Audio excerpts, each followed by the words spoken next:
Hello everyone. Jeet classes के online platform पर आप सभी का स्वागत है।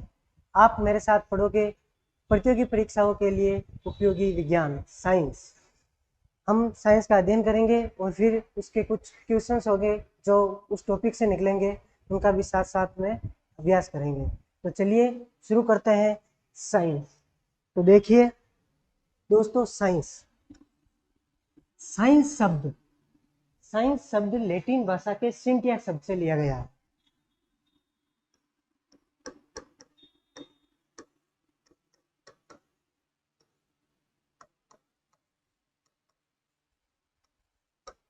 यह लैटिन भाषा का शब्द है।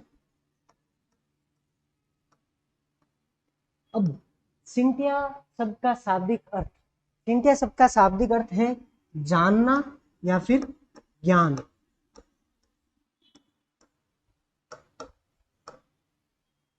साइंस का जनक किसे माना जाता है, यह भी साथ साथ में देखिए।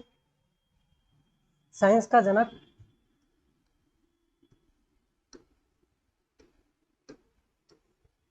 अरस्तु को माना जाता है। लेकिन यहाँ पर थोड़ी सी विभिन्नताएं हैं। दुनिया में कई सारे व्यक्ति हैं, महान व्यक्तित्व हुए, उनमें से एक व्यक्तित्व था बाबा अल्बर्ट आइंस्टीन। तो बाबा साहब अलग थे, उनके विचार कुछ अलग थे। बाबा अल्बर्ट का कहना था कि साइंस के जो जनक थे उन्होंने गैलीलियो गैलीली को कहा था। आइंस्टीन के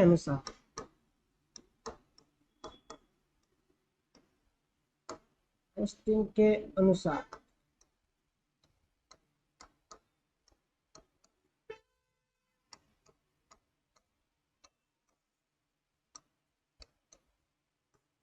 गैलीली।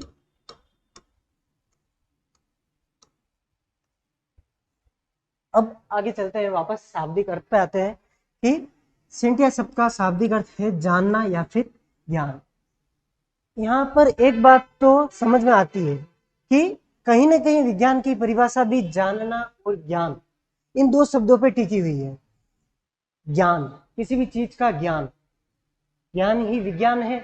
तो कैसे है, यहाँ पे देखिएगा, विज्ञान के हिंदी शब्द का भी अर्थ होता है वी प्लस ज्ञान। इसकी संधि विच्छेद है वी प्लस ज्ञान। वी का अर्थ होता है विशेष, विशेष ज्ञान। अब इन शब्दों से हम इसकी बनाते हैं परिभाषा। इसकी परिभाषा क्या है, तो सबसे पहले इसकी सामान्य परिभाषा देखिए।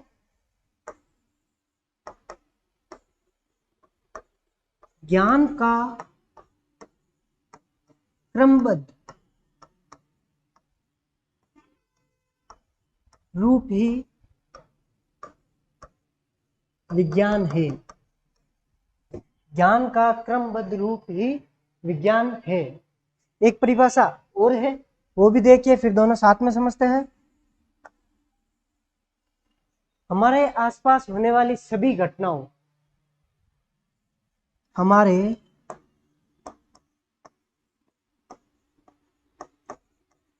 आसपास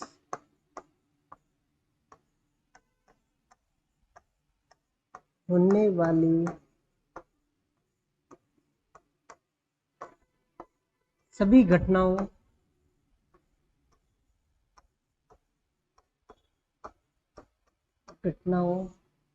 के तर्कपूर्ण और सुव्यवस्थित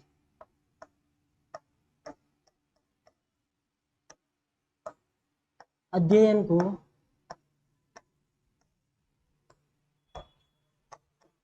विज्ञान कहते हैं।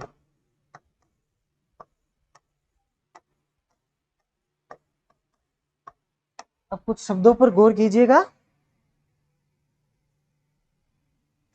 यहां पर क्रमबद्ध, क्रमबद्ध रूप, और यहां पर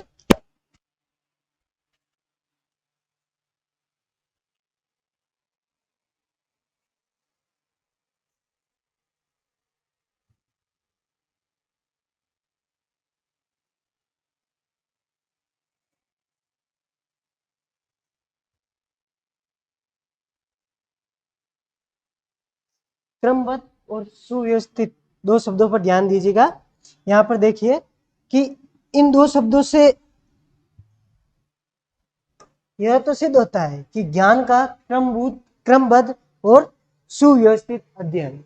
जैसे कि देखिए, अगर हमारे हाथ पे चोट लगती है और रक्त का प्रवाह होता है, तो रक्त क्या है, रक्त का संगठन क्या है, रक्त किन कोशिकाओं से बना हुआ है, इनका इस तरह से अध्ययन करना, यानी कि इनके पीछे जो मुख्य कारण है उनका अध्ययन करना। दूसरा उदाहरण लेते हैं, जैसे हम बस में यात्रा कर रहे हैं, बस गतिमान है और अचानक से रुक जाती है, तो हमें एक धक्का महसूस होता है आगे की ओर। वह धक्का आगे की ओर क्यों महसूस होता है, इसके पीछे भी कारण है। हमारे आसपास होने वाली सभी घटनाओं के कारणों का अध्ययन, उनके कारणों का सुव्यवस्थित और तर्कपूर्ण अध्ययन, फैक्ट होना चाहिए उनके पीछे। वो फैक्ट क्या है, वही विज्ञान है। तो अब आगे चलते हैं दोस्तों। विज्ञान के सरल और विस्तृत अध्ययन के लिए इसे 3 भागों में बांटा गया है। 3 भाग कौन कौन से हैं? विज्ञान के 3 भाग है। पहला जीव विज्ञान, दूसरा रसायन विज्ञान और तीसरा भौतिक विज्ञान। First biology, second chemistry and physics. तो अब इन तीनों शाखाओं का हम सामान्य अध्ययन करेंगे, इनकी सामान्य जानकारियां लेंगे। आगे बढ़ते हैं। सबसे पहले हम विज्ञान की पहली शाखा जीव विज्ञान, बायोलॉजी का अध्ययन करेंगे। Introduction to biology. तो जीव विज्ञान, बायोलॉजी शब्द 2 शब्दों से लिया गया है। पहला बायोस और दूसरा लोगोस। इन दोनों का शाब्दिक अर्थ है, बायोस का अर्थ है जीवन और लोगोस का अर्थ है अध्ययन। तो एक बड़ी परिभाषा तो यहां से सीधे निकलती है कि जीवन का अध्ययन ही जीव विज्ञान है। जीवन का अध्ययन ही जीव विज्ञान है। यह हो गई इसकी परिभाषा। एक परिभाषा और देखिए, थोड़ी सी विस्तृत। प्रकृति में उपस्थित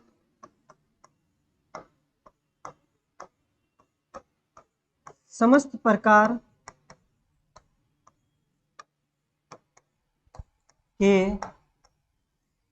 जीवों एवं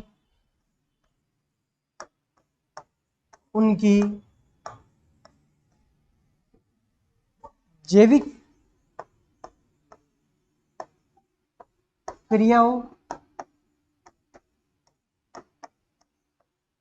के अध्ययन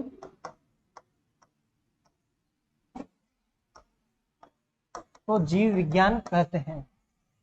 समझिए क्या परिभाषा, कि विज्ञान की वह शाखा जिसमें प्रकृति में उपस्थित समस्त प्रकार के जीवों एवं उनकी जैविक घटनाओं का अध्ययन किया जाता है। जीव में कौन कौन आते हैं? मनुष्य, जानवर, पेड़ पौधे, सूक्ष्म जीव, यह सभी जीवों के अंतर्गत आते हैं। इनकी जैविक क्रियाएं, श्वसन, उत्सर्जन, पाचन, जनन आदि, ये उनकी जैविक क्रियाएं हैं। इनका अध्ययन जीव विज्ञान के अंतर्गत ही किया जाता है। अब एग्जाम्पल यही है, मनुष्य, पशु, पेड़ पौधे, पाचन, श्वसन, जनन आदि। जीव विज्ञान के जनक के बारे में जानकारी लेते हैं। तो जीव विज्ञान का जनक अरस्तु को माना जाता है। जीव विज्ञान के जनक कौन है? अरस्तु है। यहाँ पर विचार भेद कम ही है, तो सीधा अरस्तु ही है। आगे बढ़ते हैं। विज्ञान की अगली शाखा भौतिक विज्ञान, फिजिक्स। तो फिजिक्स की सामान्य जानकारी लेंगे, भौतिक विज्ञान। दोस्तों फिजिक्स शब्द ग्रीक भाषा का शब्द है फ्यूजिस, उससे लिया गया है।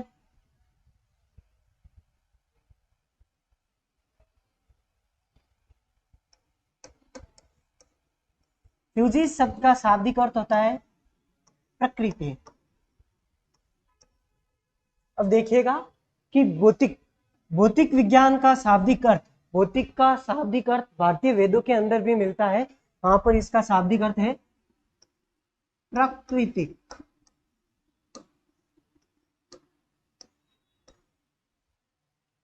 प्राकृतिक यानी जो प्रकृति में उपस्थित है। अब आगे बढ़ते हैं इसकी परिभाषा की ओर। प्रकृति में उपस्थित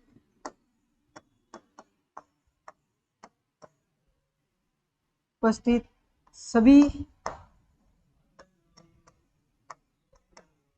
वस्तुओं के भौतिक गुण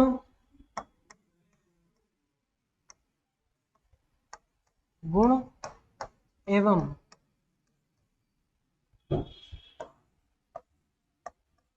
ऊर्जाओं के अध्ययन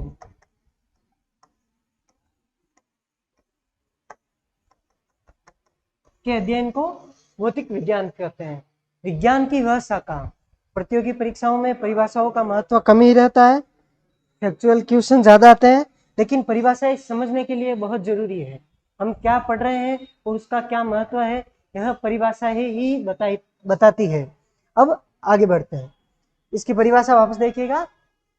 विज्ञान की वह शाखा जिसके अंतर्गत प्रकृति में उपस्थित समस्त प्रकार की वस्तुओं के भौतिक गुणों एवं प्रकृति में उपस्थित ऊर्जाओं के अध्ययन को ही भौतिक विज्ञान कहते हैं। अब ऊर्जाएं कैसे और वस्तु के गुण कैसे, तो देखिएगा यह पेन ये भी प्रकृति में उपस्थित है और ये वस्तु है। अब इसके भौतिक गुण है कि यह ठोस है, लंबा है, इसका कुछ आकार है, इसका कुछ वजन है और यह एक वस्तु है। ऊर्जाओं की बात करें तो हमने पढ़ा होगा कि यह पेन है, इसको मैं नीचे गिराऊंगा तो यह नीचे आ जाएगा, गिराऊंगा नहीं क्योंकि यह महंगा है। अब देखिएगा ये नीचे आ जाएगा, इसका मतलब इसे कोई बल है जो अपनी ओर खींच रहा है, इसे पृथ्वी अपनी ओर खींच रही है। कौन सा बल लग रहा है आपको पता है और नहीं पता है तो हम आगे विस्तृत अध्ययन करेंगे, पूरी डिटेल से बताएंगे। आगे बढ़ते हैं, तो इसके जनक, फिजिक्स के जनक किसे कहा गया है, ये भी जानकारी लीजिए साथ साथ में। यहां पर लिखते हैं जनक।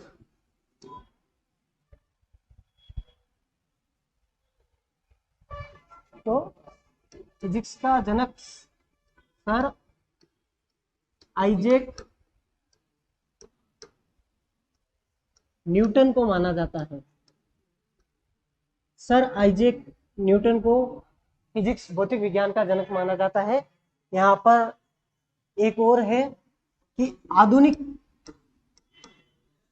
फिजिक्स, मॉडर्न फिजिक्स या आधुनिक भौतिक विज्ञान का जनक किसे कहा गया है, आप सब परिचित हैं, बहुत ही प्रसिद्ध व्यक्ति है अल्बर्ट आइंस्टीन।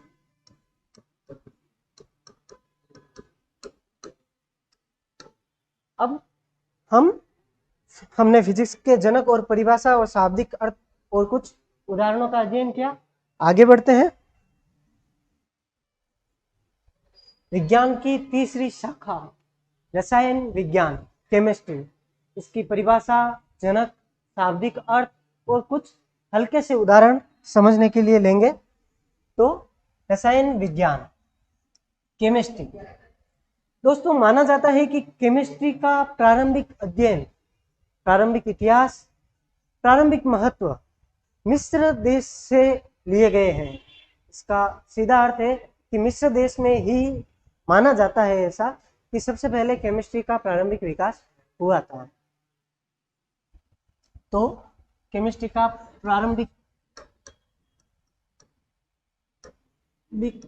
इतिहास मिस्र देश से लिया गया है। मिस्र देश की इसकी प्रारंभिक रूप में बड़ी भूमिका थी। अब इस बात को ध्यान रखिएगा, आगे चलते हैं, वापस इस जानकारी को हम आगे काम में लेंगे कि केमिस्ट्री शब्द का शाब्दिक अर्थ क्या है। केमिस्ट्री शब्द पहले तो लिया किस शब्द से गया है, तो देखिएगा यह मिस्र का शब्द है कीमिया। केमिस्ट्री शब्द कीमिया शब्द से लिया गया है, जिसका शाब्दिक अर्थ है काला।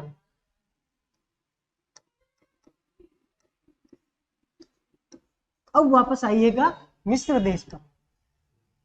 तो मिस्र देश की एक विशेषता है कि यहाँ की अधिकतर मिट्टी का रंग काला होता है। यहाँ की मिट्टी का रंग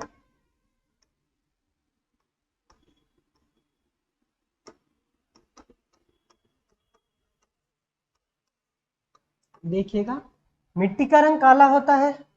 तो इसी पर मिस्र का नाम था, पुराना नाम मिस्र का क्या था? कीमिया। पुराना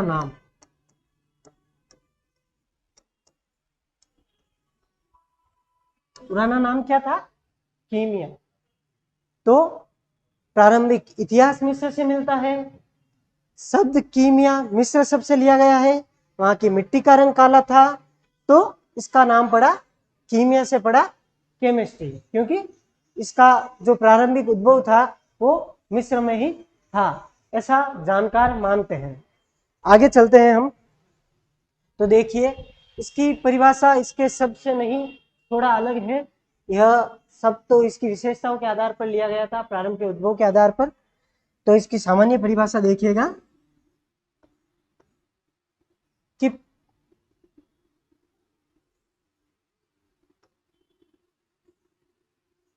पदार्थों के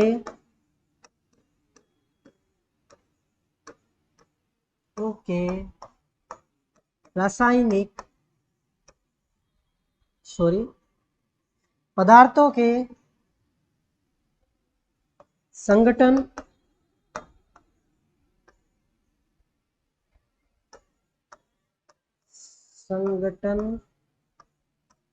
संरचना व गुणों का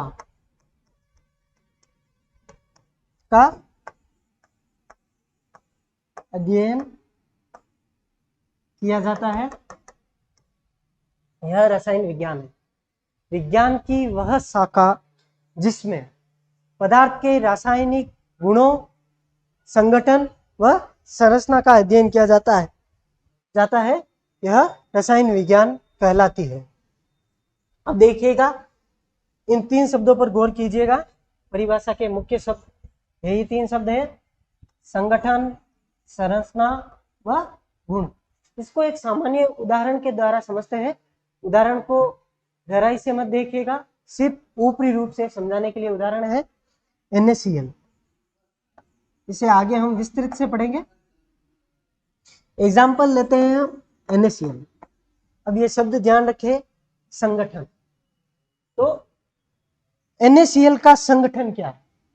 Na और Cl, यह दो चीजों से मिलकर बना हुआ है, तो इसका संगठन क्या हुआ? NaOCl।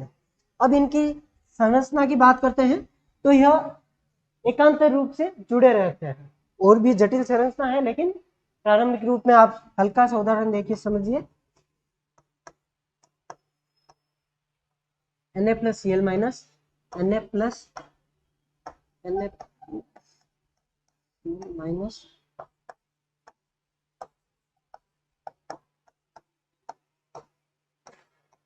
इस प्रकार इसकी संरचना है। एक Na एक Cl, एक Na एक Cl, यह एकांतर रूप से जुड़े रहते हैं। तो ये हो गई संरचना। अब इनके गुणों को अगर हम देखें तो इनके गुण ये भी है कि Na प्लस का है, Cl माइनस का है, यह दोनों मिलते हैं और उदासीनता बनाते हैं, तो इसे उदासीन पदार्थ भी है ये। और अगर बात करें तो ये कठोर पदार्थ भी है, इसका आयतन भी निश्चित रहता है, इसका आकार भी निश्चित रहता है। यह सब हम आगे बढ़ेंगे। तो तीनों शब्द तो समझ में आ गए होंगे। संगठन Na और Cl से बना हुआ है, संरचना एकांतर रूप से जुड़े हुए, गुण दो धनावेशित और ऋणावेशित से मिलके बना हुआ है, उदासीन है और ठोस है। आगे बढ़ते हैं। तो हमने आज विज्ञान का सामान्य परिचय, जनक और उसकी 3 शाखाएं, बायोलॉजी, जीव विज्ञान, फिजिक्स भौतिक विज्ञान और केमिस्ट्री रसायन विज्ञान। थोड़ी इसके जनक की भी जानकारी लेते हैं, भूल गए थे। रसायन विज्ञान के जनक किसे कहा गया है? तो इसका जनक एंटोनी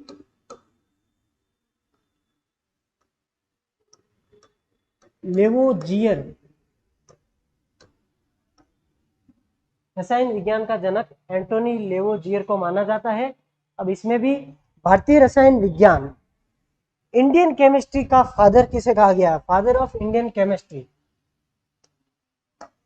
समझ जाइएगा, भारत लिख रहा हूं यहाँ पे। तो भारतीय रसायन विज्ञान का जनक है प्रफुल्ल, एक मिनट,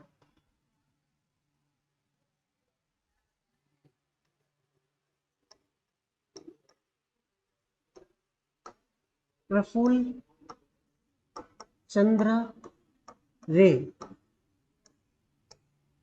दोनों याद रखिएगा कि रसायन विज्ञान का जनक एंटोनी लेवोजियर और भारतीय रसायन विज्ञान का जनक प्रफुल्ल चंद्र रे को माना जाता है।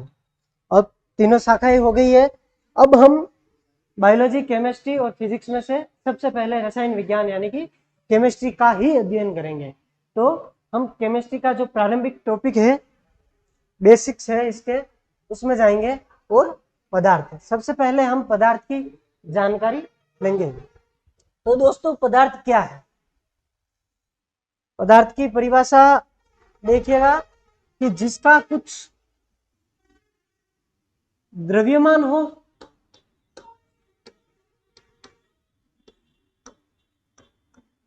तथा कुछ वह स्थान घेरता हो।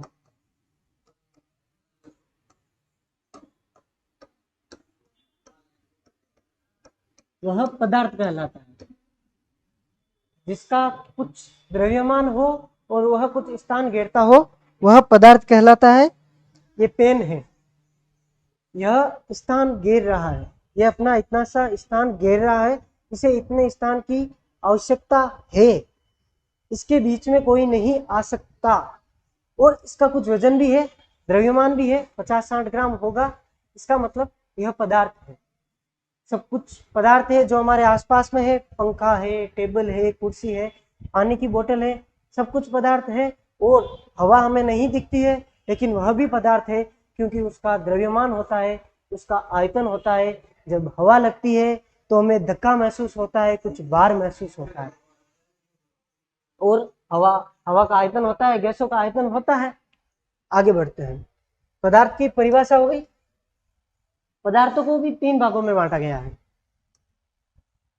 वैसे पदार्थों को 5 भागों में बांटा गया है।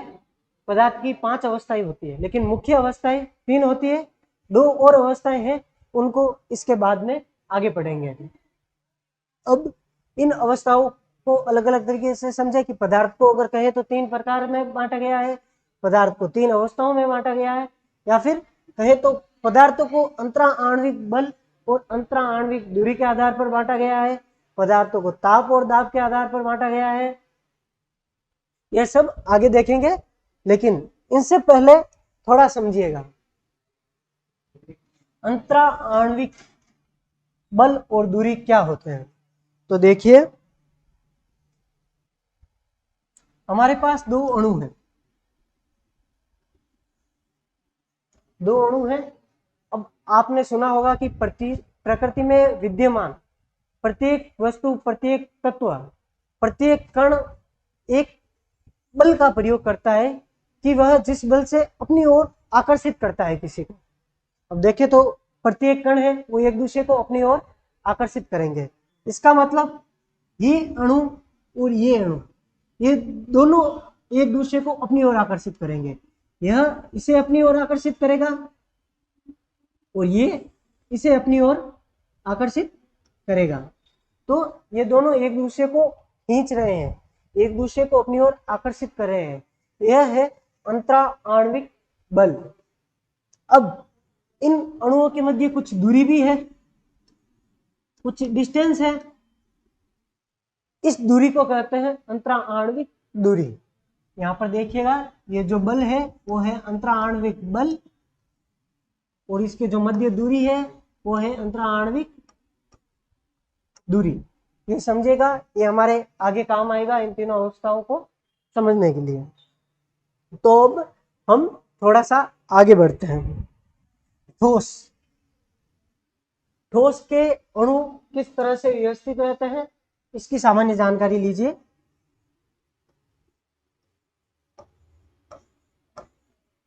यह कण पास पास में रहते हैं, इनके मध्य दूरी बहुत कम रहती है।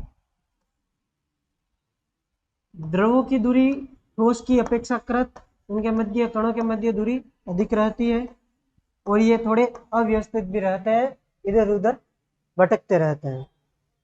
अब आते हैं गैसों पे। तो देखिएगा कि गैसों के कण बहुत अधिक दूरी पे रहते हैं, और यह निश्चित नहीं रहते हैं, अव्यवस्थित रूप से रहते हैं। इन दोनों चीजों को समझने से पहले आप एक और चीज समझिएगा, आयतन। आयतन क्या होता है? आयतन की अगर परिभाषा बताएं तो होता है कि जो स्थान घेरता है वह आयतन होता है उसका। जो वस्तु जितना स्थान घेरती है वह उसका आयतन होती है। आपने अब थोड़ा सा मेथ्स में चलते हैं, आपने लंबाई इंटू चौड़ाई इंटू ऊंचाई तो पढ़ा ही होगा। घनाभ का आयतन लंबाई इंटू चौड़ाई इंटू ऊंचाई होता है। तो देखिएगा हम दो प्रकार के घनाभ लेते हैं, इसे घनाभ समझिएगा। 3D डायग्राम नहीं है, ये 2D है, लेकिन समझिएगा, समझने की कोशिश कीजिएगा। ये घनाभ है, सीधा है, माना कि सीधा है क्योंकि हम मैथ्स पढ़ रहे हैं, सीधा नहीं है फिर भी।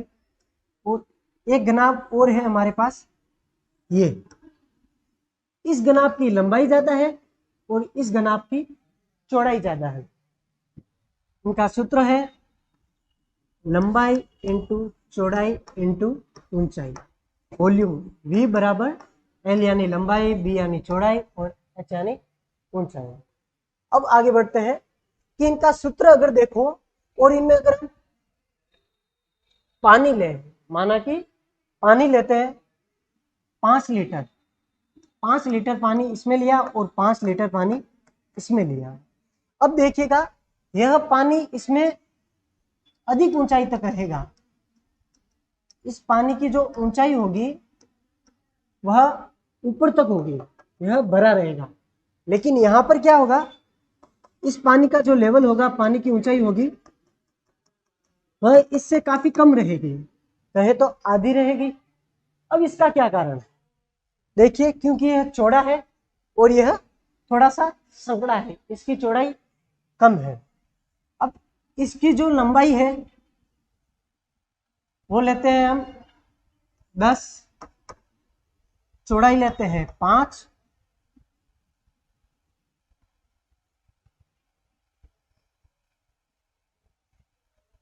और ऊंचाई लेते हैं 10। इधर वापस आइएगा, इसकी जो लंबाई है वो 10 की 10 ही लेते हैं, इसकी जो चौड़ाई है वो 10 है, क्योंकि यह चौड़ा है और यह संकड़ा है, यहाँ पर 5 है तो यहाँ पर 10 लेते हैं, और यहाँ पर वापस ऊंचाई 5, क्योंकि इसकी ऊंचाई कम है और इसकी ऊंचाई ज्यादा थी। अब दोनों का आयतन निकालिए, 500। आयतन की परिभाषा क्या पड़ी थी कि जो जितना स्थान घेरता है, यह अभी भी उतना ही स्थान घेर रहा है, फर्क इसके आकार में आया है, न कि आयतन में। आकार में किस तरह से आया है देखिएगा कि पहले इसकी लंबाई ज्यादा थी और अब इसकी चौड़ाई ज्यादा हो गई, यानी कि पानी या कहे तो द्रव, द्रव जिस बर्तन के अंदर जाता है वह उसी का आकार ले लेता है। द्रव अगर बर्तन चपटा हो तो चपटा आकार लेगा, बर्तन गोल हो तो गोल आकार, बर्तन घनाभाकार हो तो द्रव घनाभाकार का आकार लेता है। आप समझ गए होंगे कि द्रव में आयतन का परिवर्तन नहीं होता। आयतन क्या है बेसिक, यह यहाँ पर समझना है, बाकी इसका जो इस्तेमाल है वो पीछे था, वापस वहां पर जाके बताएंगे। इसका आयतन निश्चित है, लेकिन लंबाई, ऊंचाई और चौड़ाई में बर्तन के आकार के अनुसार परिवर्तन हो सकता है। अब वापस आते हैं हम ठोस, द्रव और गैस पे। अंतराआण्विक बल, दूरी हमने पढ़ ली थी, और आयतन क्या होता है वो हमने पढ़ लिया था। अब देखिएगा दोस्तों, इनके मध्य जो अंतराआण्विक दूरी है वह बहुत कम है। हमने यहां पर पढ़ा था अंतराआण्विक दूरी, दो अणुओं के मध्य की दूरी, अंतराआण्विक दूरी। तो इन अणुओं के मध्य की जो दूरी है वो बहुत कम है, यानी कि दूरी कम है तो बल ज्यादा लगेगा। दूरी अगर कम होगी तो बल ज्यादा लगेगा।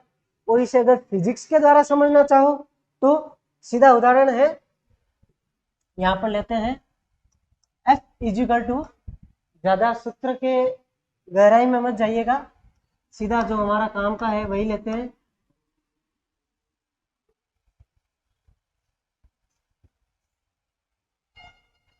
F बराबर G m1m2 बट्टा R स्क्वायर। R यानी कि दूरी, दो तत्वों, परमाणु, वस्तुओं आदि के बीच में दूरी। हमारे पास अणु है तो आप अणु से समझ लीजिएगा कि बल और दूरी दोनों एक दूसरे के व्युत्क्रमानुपाती होते हैं। अब फिजिक्स से समझ लीजिए कि अगर दूरी बढ़ेगी तो बल कम होगा, और अगर दूरी कम होगी तो इनके मध्य आकर्षण बल अधिक रहेगा। यह परमाणु एक दूसरे को अपनी ओर आकर्षित करेंगे, वो जुड़े रहेंगे। देखिए यहाँ पर दूरी कम है तो आकर्षण बल ज्यादा है। यहाँ पर लिख लीजिएगा अंतराआण्विक दूरी और बल। यहाँ पर दूरी बहुत कम है, कम नहीं बहुत कम है, तो यहाँ पर अंतरा आकर्षण बल भी बहुत अधिक होगा। ये एक दूसरे के व्युत्क्रमानुपाती है। अब यहाँ पर आइएगा द्रव पर। इनके मध्य जो दूरी है वह बहुत अधिक है, या कहे तो इससे अपेक्षाकृत अधिक है, अधिक है, इसलिए बल कम है।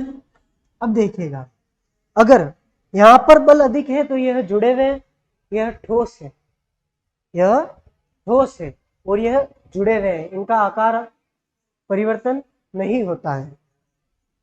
यह दूरी कम है, नहीं सॉरी, दूरी ज्यादा है तो इनके मध्य जो अंतराकर्षण बल है वो कम है, अतः इनका आकार है वो परिवर्तित होता रहता है, क्योंकि इनके कण हल्का सा स्वतंत्र व्यवहार प्रदर्शित करते हैं। तो यह अगर पानी फर्श में डालते हैं तो पानी इधर उधर फैलने लगता है। क्यों? क्योंकि इनके मध्य, अणुओं के मध्य अंतराकर्षण बल कम है और दूरी अधिक है।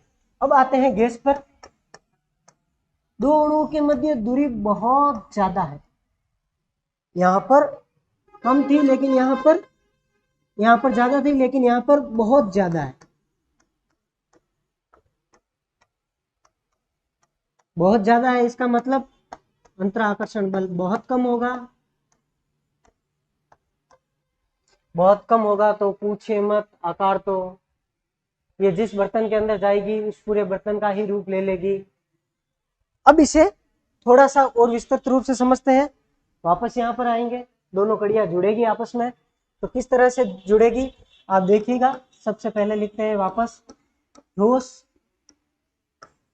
दूसरा द्रव और तीसरा गैस। देखिए सबसे पहले लिखते हैं ठोस का आयतन, पहले लिखते हैं फिर समझेंगे। आयतन निश्चित होता है और आकार भी निश्चित होता है।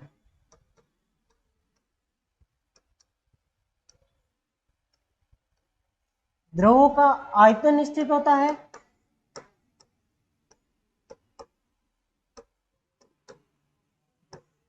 लेकिन आकार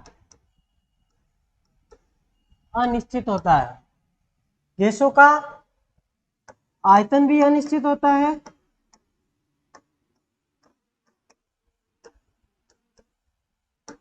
और आकार भी अनिश्चित होता है। समझिएगा कैसे।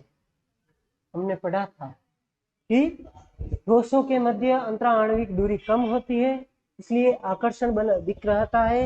यह एक दूसरे से कठोरता से जुड़े हुए रहते हैं। अतः यह ठोस है, यह कठोरता से जुड़ा हुआ है, इसके आकार में परिवर्तन नहीं हो रहा है, इसकी लंबाई चौड़ाई ऊंचाई में किसी प्रकार का परिवर्तन नहीं देखा गया है, और इसका आयतन यह उतना का उतना स्थान घेर रहा है। आप देख लीजिए, यह उतना का उतना स्थान घेर रहा है, स्थान में परिवर्तन नहीं आ रहा है। आगे बढ़ते हैं। आयतन निश्चित, लेकिन ये यहाँ पर आकार है, आकार अनिश्चित। कैसे? आयतन निश्चित तो हमने पढ़ा था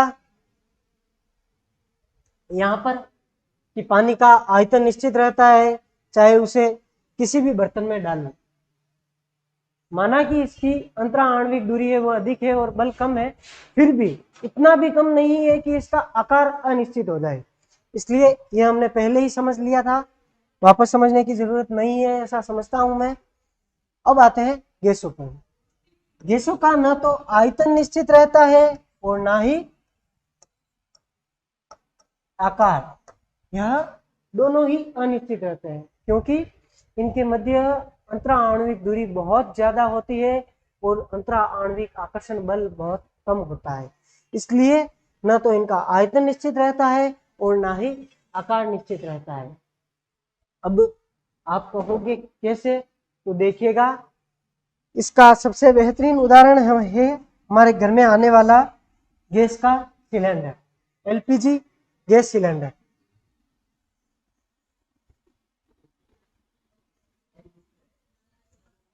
एलपीजी गैस सिलेंडर शायद 15 केजी का आता है, पक्का कंफर्म तो नहीं हूं, लेकिन मानते हैं कि 15 केजी का आता है। अब देखिएगा, 15 केजी का आता है, इसलिए इसके अंदर गैसें भरी रहती है। ये गैस के कण पास पास में रहते हैं, एक दूसरे से कठोरता से जुड़े हुए रहते हैं। सॉरी, कठोरता से नहीं रहते हैं, लेकिन फिर भी काफी हद तक पास पास में जुड़े रहते हैं। ये लिक्विड फॉर्म में भी आ जाते हैं, क्यों आते हैं इसका भी अभी अध्ययन करेंगे। एक और एलपीजी का गैस सिलेंडर रहते हैं, दोनों का आकार समान है, लेकिन हमारी मम्मी ने रोज खाना बना बना कर इसकी गैस को काफी हद तक खत्म कर दिया। इसके अंदर अब कितनी 5 केजी गैस बची है। रोज खाना बनाते हैं, 15 केजी का सिलेंडर 5 केजी पे आ गया। तो यहाँ पर देखिएगा आप कि सिलेंडर 15 केजी का था तो भी पूरा भरा हुआ था, 5 केजी का है तो भी इसके गैस के कण चारों ओर फैले हुए हैं, यानी कि पूरा स्थान घेर रहे हैं। दोनों के मध्य फर्क क्या है? यह कण पास पास में है और यह कण दूर दूर में है।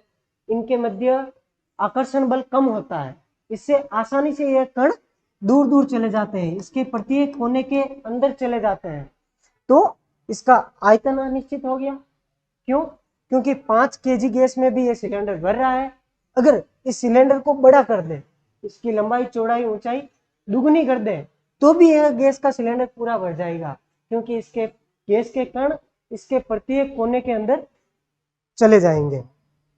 तो आयतन और आकार दोनों अनिश्चित है।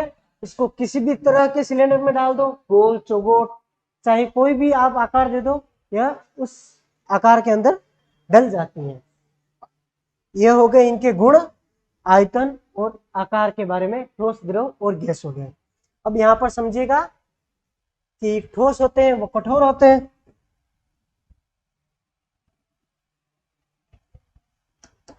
ये कठोर होते हैं। उदाहरण बहुत सारे, कुछ भी लीजिए, नमक, शक्कर, लकड़ी, लोहा।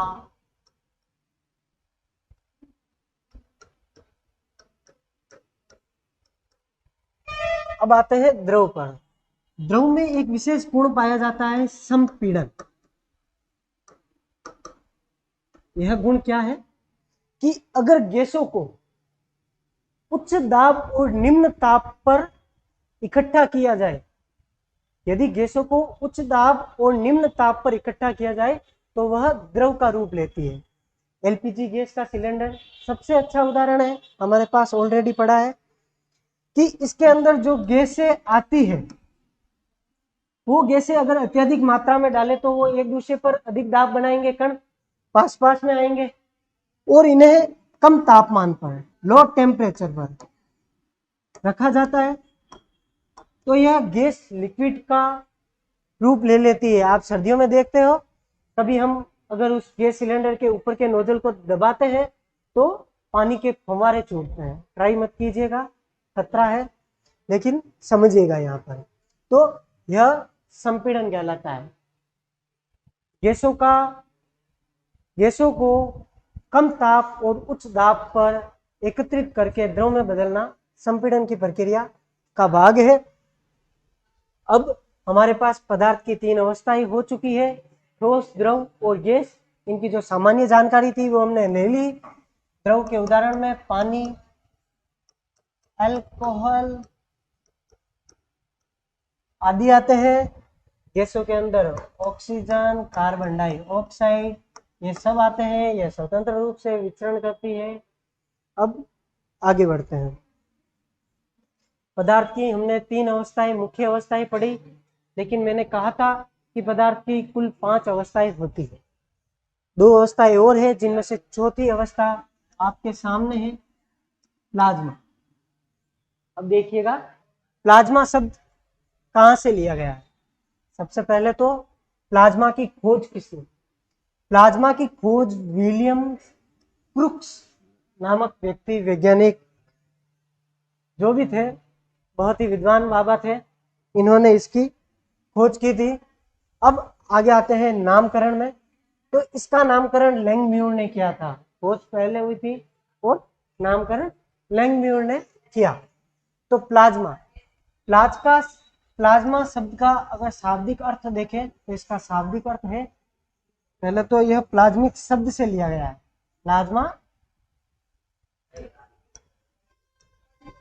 प्लाज्मिक शब्द से लिया गया है।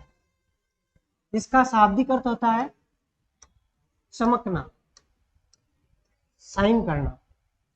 अब थोड़ा और आगे बढ़ते हैं। प्लाज्मा क्या होता है, इसका निर्माण कैसे होता है, तो देखिएगा कि कुछ विशेष गैसों को उच्च ताप पर गर्म करने पर, यह जो त्रिभुज दिखाई दे रहा है इसे हम विज्ञान में गर्म करने के लिए सिंडिकेट करते हैं, इंगित करते हैं। यह गर्म करने को दर्शाता है, इसे डेल्टा कहते हैं। तो देखिएगा आगे बढ़ते हैं। गैसों को उच्च ताप पर गर्म करने पर वह आयनीकृत हो जाती है। आयनीकृत कैसे होती है? एक परमाणु होता है। परमाणु आपने देखा होगा, सामान्य जानकारी भी होगी, फिर भी देखिएगा, हल्का सा पढ़ेंगे हम। एक परमाणु होता है, उसके मध्य नाभिक होता है जिसका चार्ज होता है धनावेशी, प्लस चार्ज होता है, और इसके बाहरी कक्ष में कुछ इलेक्ट्रॉन घूर्णन करते हैं, चक्कर लगाते हैं। इनका आवेश होता है ऋणावेशित, यह ऋणावेशित होते हैं। अब देखिएगा, इनको उच्च ऊर्जा, अत्यधिक ऊर्जा देने पर, या कहें तो अत्यधिक हीट, गर्मी देने पर यह इलेक्ट्रॉन इन ऊर्जा स्तरों से बाहर निकल जाता है, कहें तो स्वतंत्र अस्तित्व में आ जाता है। इसे कहते हैं मुक्त इलेक्ट्रॉन।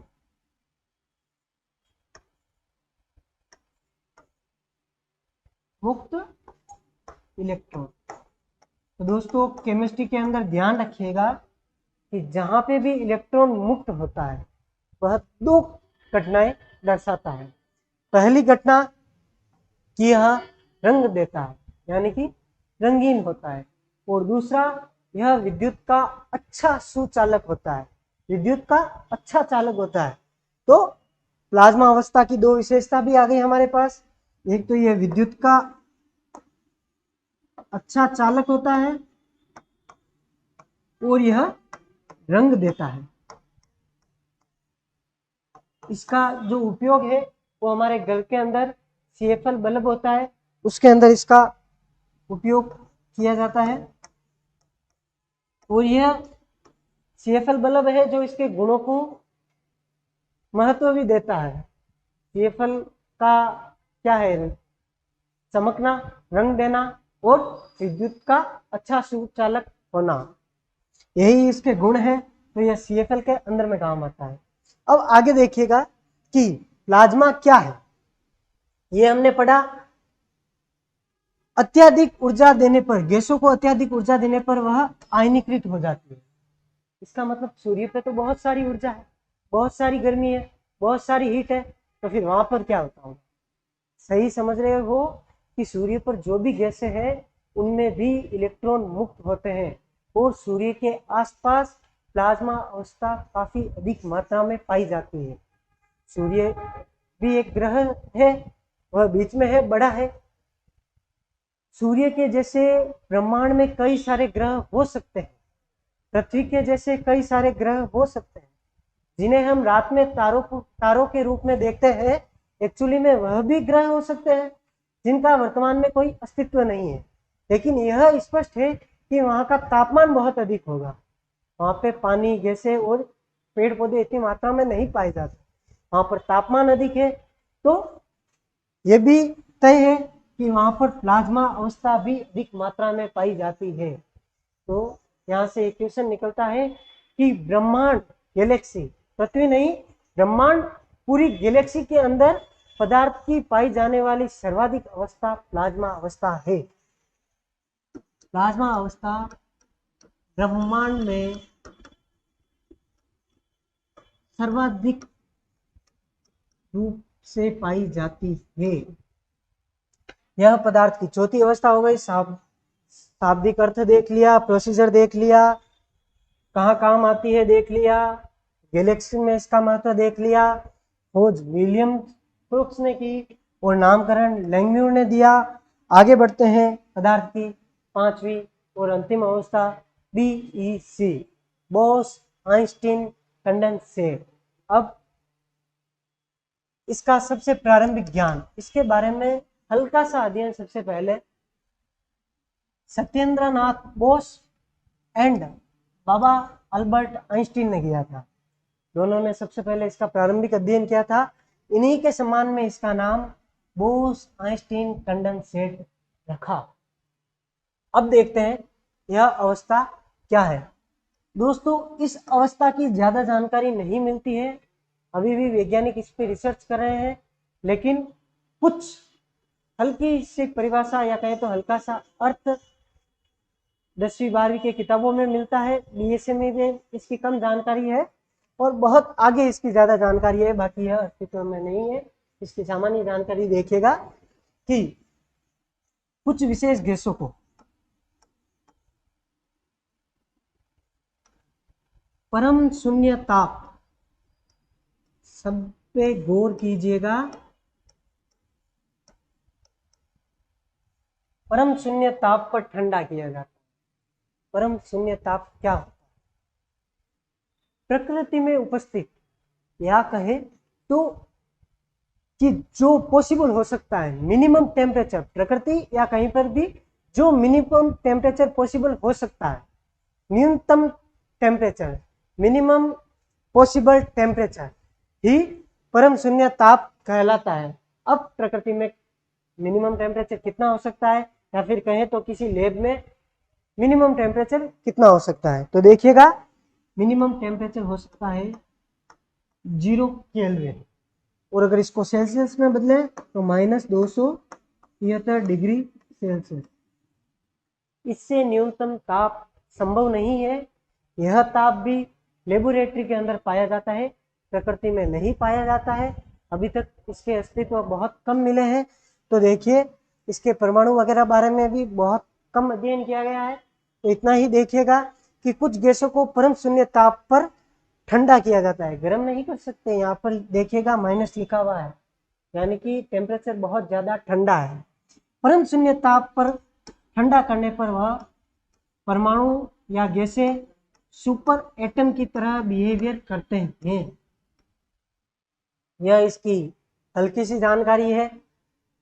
इसका प्रारंभिक अध्ययन सत्येंद्र नाथ बोस और आइंस्टीन ने किया। यह अभी भी अध्ययनरत है। इसकी जानकारी जुटाने में वैज्ञानिक जुटे हुए हैं और यह परम शून्य ताप पर प्राप्त होती है। अब आगे बढ़ते हैं। हमने पदार्थ की 5 अवस्थाएं पढ़ ली है, जिनमें मुख्य अवस्थाएं 3 पढ़ी थी, ठोस, द्रव्य और गैस। आगे हम पढ़ेंगे इन अवस्थाओं में, पदार्थ की अवस्थाओं में परिवर्तन।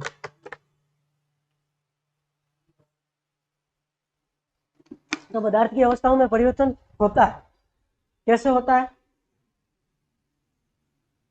मुख्य तो कहे तो कुछ पदार्थों में ताप व दाब के आधार पर परिवर्तन होता है। ये यहां पर लिखिएगा, पर लिखते हैं ताप व दाब के आधार पर परिवर्तन होता है। अब कैसे होता है उस पर आते हैं। तो देखिएगा, 3 मुख्य अवस्थाएं हैं, ठोस, दूसरी अवस्था द्रव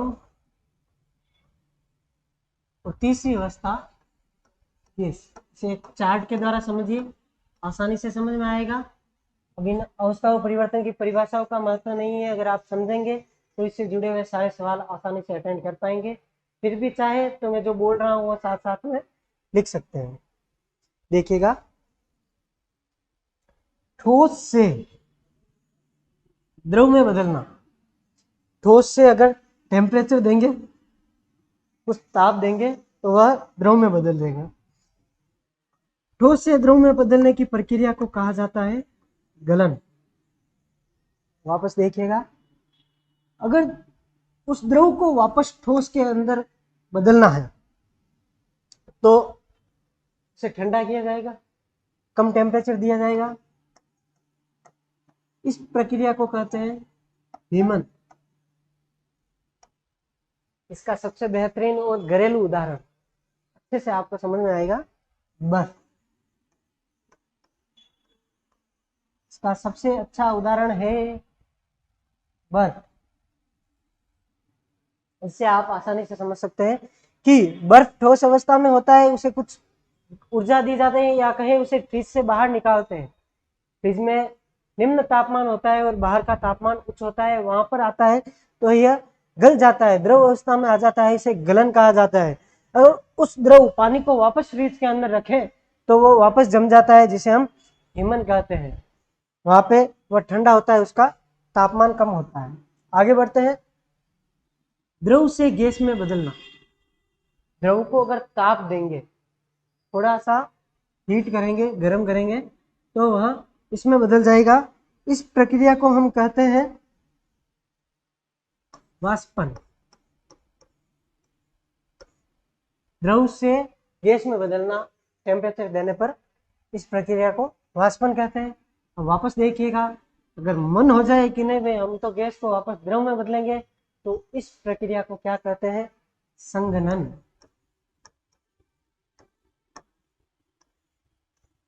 संघनन क्या है? हमने पढ़ा था कि एलपीजी गैस के अंदर इसमें ठंडा करना पड़ता है, कम ताप देना पड़ता है। हमने पढ़ा था कि एलपीजी गैस के अंदर गैसों को दबाया जाता है और तापमान को न्यूनतम किया जाता है, तो वह द्रव का रूप लेती है। आगे बढ़ते हैं। सबसे पहले देखिए कि इसमें अगर ठोस द्रव में न बदलकर सीधा गैस में बदल जाए, ठोस द्रव में न बदलकर सीधा गैस में परिवर्तित हो जाए, तो उसे कहते हैं हम ऊर्ध्वपातन। तो ठोस को गर्म किया जाए, ऊर्जा दी जाए, हीट दी जाए, तो वह गैस में बदल जाता है। इस प्रक्रिया को कहते हैं ऊर्ध्वपातन। सबसे अच्छा उदाहरण है, हम भगवान की पूजा के लिए घर में कपूर का उपयोग करते हैं। भगवान की जो करते हैं पूजा, उसमें कपूर का उपयोग करते हैं। वह कपूर ठोस से सीधा गैस में बदलता है। आप देखिएगा वो पीछे अवशेष नहीं छोड़ता है। हम अगरबत्ती भी करते हैं, लेकिन अगर अगरबत्ती के पीछे राख बचती है, वह वापस ठोस का ही रूप होती है। लेकिन यहाँ पर यह कपूर सीधा गैस के अंदर परिवर्तित होता है। कपूर के पीछे, शुद्ध कपूर के पीछे कोई अवशेष नहीं रहता है। आप ट्राई कीजिएगा, उससे हम कहते हैं ऊर्ध्वपातन। अब हमारा मन करे कि नहीं भाई, हम तो गैसों को वापस ठोस में बदलेंगे, तो हो सकता है, विज्ञान में बहुत सी चीजें संभव है। इस प्रक्रिया को कहेंगे हम निक्षेपण। अच्छा उदाहरण है ठोस CO2, या कहे तो शुष्क बर्फ। ये ठोस लिखा हुआ है यहाँ पर। शुष्क कार्बन डाइऑक्साइड, इसे अगर हम ठंडा करें गैसीय अवस्था को, तो यह सीधे ठोस में बदलती है, द्रव में नहीं, सीधे ठोस में बदलती है। इस प्रक्रिया को निक्षेपण कहते हैं। अब हमने आज विज्ञान की परिभाषा पढ़ी, जनक पढ़े, सामान्य उदाहरण पढ़े, उसकी शाखाएं पढ़ी, जीव विज्ञान, रसायन विज्ञान, भौतिक विज्ञान, उसकी परिभाषाएं पढ़ी, शाब्दिक अर्थ पढ़े, जनक पढ़े। अब आगे आए हम रसायन विज्ञान में, पदार्थ लिया और पदार्थ की 5 अवस्थाएं, ठोस, द्रव, गैस, प्लाज्मा और बोस-आइंस्टीन कंडक्शन पढ़ा, और फिर हमने पदार्थ में अवस्था परिवर्तन पढ़ा। इससे संबंधित हम कुछ क्वेश्चन करते हैं, फटाफट देखिएगा आप, बहुत ही आसान है, वैकल्पिक क्वेश्चन है। तो पहला क्वेश्चन हमारे पास है, आइंस्टीन के अनुसार विज्ञान का जनक है अरस्तु, न्यूटन, लेवोजियर या गैलीलियो गैलीली। तो हमने पढ़ा था विज्ञान का जनक अरस्तु को कहा जाता है, लेकिन आइंस्टीन के अनुसार, बाबा आइंस्टीन के विचार कुछ अलग थे, उनके अनुसार विज्ञान का जनक गैलीलियो गैलीली थे। उनके अनुसार विज्ञान के जनक कौन थे? गैलीलियो गैलीली थे। अरस्तु को हम विज्ञान और जीव विज्ञान दोनों का कहते हैं, आपने पढ़ा ही होगा, जीव विज्ञान दोनों का। और न्यूटन फिजिक्स के थे, आधुनिक फिजिक्स के कौन से थे? आइंस्टीन थे। वापस रिवीजन हो जाएगा और ट्यूशन भी हो जाएंगे। लेवोजियर, एंटोनी लेवोजियर केमिस्ट्री के थे। पहला सवाल हो गया है, आगे चलते हैं दूसरे सवाल की ओर। मुख्य रूप से संपीड़न का गुण पाया जाता है, हमने पढ़ा था, एलपीजी गैस का उदाहरण लिया था, आपने देखा गैसों के अंदर जब गैसों को निम्न ताप और उच्च ताप पर दबाया जाता है तो वह संपीड़न का रूप लेती है, अभी अभी पढ़ा है हमने। तीसरा क्वेश्चन, ऊर्ध्वपातन है, निम्न से ऊर्ध्वपातन क्या है? ठोस से द्रव में बदलना, क्या है? यह गलन है, न कि ऊर्ध्वपातन है। फटाफट से देखिएगा, द्रव से गैस में बदलना यह वाष्पन है, ठोस से गैस में बदलना, ठोस से सीधा गैस में बदलना ही ऊर्ध्वपातन है।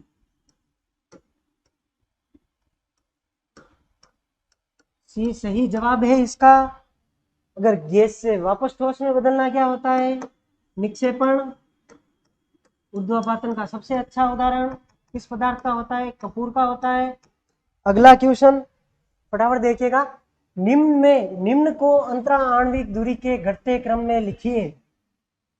तो सबसे पहले ये थोड़ा सा छोटी कक्षाओं में मैथ्स के अंदर आता था, घटते क्रम बढ़ते क्रम में, यहाँ पर ध्यान दीजिएगा। घटता क्रम क्या होगा? घटता क्रम यानी सबसे पहले वो लिखेंगे जो सबसे ज्यादा है, जो सबसे ज्यादा है, फिर उससे कम और उससे कम, तो हो गया घटता क्रम। अंतरा आणविक दूरी के घटते क्रम में, तो अंतरा आणविक दूरी सबसे ज्यादा किसमें थी? गैसों के अंदर। हमने पढ़ा इसके कण स्वतंत्र अधिक रहते हैं, फिर द्रव और फिर ठोस, यही थी। तो घटते क्रम में तो सबसे ज्यादा दूरी थी ठोस, फिर थी द्रव और फिर थी गैस में। सॉरी, अंतरा आणविक दूरी पूछा गया है, तो अंतरा आणविक दूरी सबसे ज्यादा किसमें थी? गैस में थी। यहाँ पर गलती हो गई, ध्यान दीजिएगा कि गैस के अंदर अगर हमें घटते क्रम में लिखना है तो सबसे पहले बढ़ा हुआ क्रम लिखें। बढ़ी हुई क्या है कि गैस के अंदर अंतरा आणविक दूरी बहुत अधिक पाई जाती है, उसके बाद द्रव और उसके बाद ठोस। वापस देखिएगा कि अंतरा आणविक दूरी के घटते क्रम में लिखिए, यानी कि सबसे पहले उसे लिखेंगे जो सबसे ज्यादा दूरी होगी। सबसे ज्यादा दूरी गैस के अंदर, फिर द्रव के अंदर, फिर ठोस के अंदर। तो पीछे जाके देखें,